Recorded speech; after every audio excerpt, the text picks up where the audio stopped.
Oke. Terima kasih buat teman-teman yang hari ini hadir di tempat ini untuk update setelah persidangan kemarin. Ya. Jadi pertama-tama yang ingin kami sampaikan,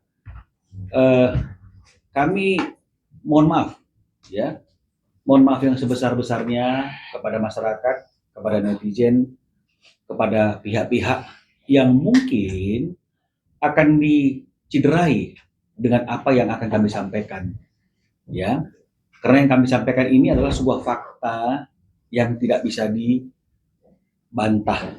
ya, dan kalau ada di luar sana orang-orang yang tidak menyukai fakta, tidak menyukai kebenaran, dan mungkin itu menciderai, saya mohon maaf, ya, karena seperti yang kami sampaikan kemarin itu bahwa kebenaran itu ketika datang kadang-kadang akan membuat kita sakit atau akan menyakitkan. Ya, tapi ini harus disampaikan karena masih banyak di luar sana orang yang masih berpikirnya seperti lagu yang populer tak bola balik. Ya, jadi saya harus dudukkan kembali semuanya itu bukan ingin tujuannya seperti yang saya katakan cari panggung, pansos, menjatuhkan orang lain, memfitnah orang lain, memframing sesuatu, tidak ada. Jadi ini semata-mata adalah ingin meluruskan sesuatu yang tidak lurus. Jadi kalau misalnya dari apa yang kami sampaikan ini ada orang yang tidak suka karena itu menyakitkan, sebelumnya kami mohon maaf karena memang kebenaran itu kadang-kadang sungguh menyakitkan.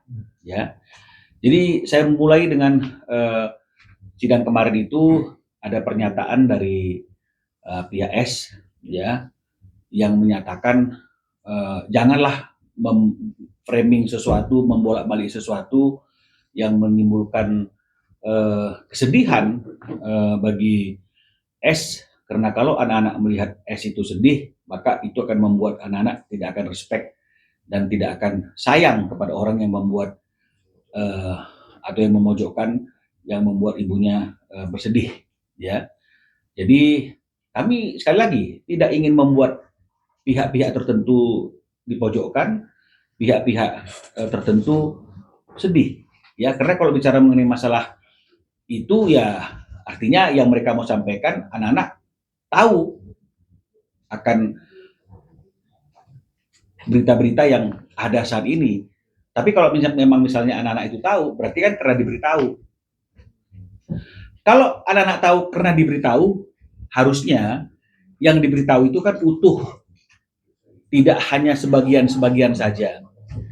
Karena kalau misalnya yang diberitahukan itu utuh informasinya, mikir nggak sih anak-anak juga akan sedih ketika di awal-awal ayahnya juga dijatuhkan marwahnya dengan kata-kata cancingcong, dengan kata-kata hewan, dengan hal-hal yang banyak sekali yang menjatuhkan ayahnya, tapi ayahnya pada waktu itu tidak bersuara. Apakah ini juga tidak akan menyakitkan dan menjadikan anak-anaknya? Artinya kalau misalnya hanya ketika kita mengungkapkan fakta itu dianggap sebagai suatu hal yang menyedihkan, berarti benar dugaan kami bahwa anak-anak ini sudah patut diduga didoktrin hanya mendapatkan masukan dan informasi yang tidak berimbang. Yang akhirnya itu pasti akan merugikan kepentingan Ruben sebagai seorang ayah.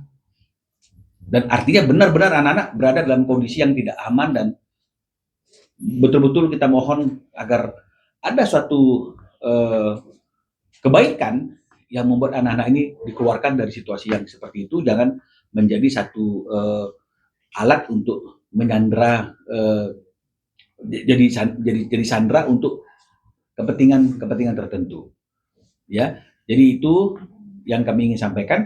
Yang kedua adalah banyak orang yang mengatakan kita suka mengungkit-ungkit gitu loh. Janganlah kebaikan itu diungkit-ungkit. Kita nggak mungkin-ungkit. Karena tidak akan ada asap kalau tidak ada api. Ya. Makanya saya katakan kalau kita semakin banyak ngomong tapi tidak didasarkan oleh fakta, ketika fakta kebenaran itu keluar, tentu kita akan sakit. Kenapa sakit? Karena kebohongan kita terungkap. Ya. Jadi kalau misalnya dikatakan, apa salahnya kalau itu orang tuanya ada keahlian, yang nyalahkan siapa? Nggak ada yang nyalahkan. Boleh. Ruben oke kok. Yang menjadi kontraktor tuh ayahnya almarhum, ayahnya almarhum ayahnya S gitu, kan ada masalah. Silakan dibayar. Yang kami mau sampaikan adalah jangan katakan seperti apa yang dikatakan dalam video ini. Karena jejak digital kan ada. Main ibu yang ada bukti yang banyak chicken skinnya kamu pakai, tapi beneran pakai uang aku, pakai uang almarhum papaku juga. Pakai uang aku, pakai uang almarhum papaku juga. Dia sebut nggak ada peran Ruben di situ? Tidak disebut. Jadi ketika tidak disebut, jadi para netizen yang misalnya tadi masih ngomong-ngomongnya nggak benar, ini faktanya. Jadi kami hanya meluruskan dan menyampaikan kebenaran. Pakai uang papi, pakai uang aku dan pakai uang papiku. Di mana uang Ruben? Disebut. Ini akan jadi jejak digital dan ini akan jadi bahaya ketika anak-anak itu kemudian berpikir bahwa ayahnya tidak punya peran. Kita tadinya tidak mau bongkar masalah hal ini, tapi kan terus digoreng-goreng, terus dipertanyakan tentang tanggung jawab. Makanya oleh karena itu kita keluarkan data kemarin bahwa kita bayar. Oh itu bukan hanya uang kontraktor, tapi juga uang material. Kita nggak mempersoalkan. Itu mau uang yang menjadi honornya almarhum saja, ataukah itu menjadi material, kita tidak mau mempersoalkan. Yang mau kita sampaikan, tolong jangan dieliminasi apa yang sudah dilakukan Ruben atas rumah tersebut. Ya, memang ada kata-kata dia mengeliminasi. Loh, tadi kan kelihatan videonya. Uang aku dan uang papiku.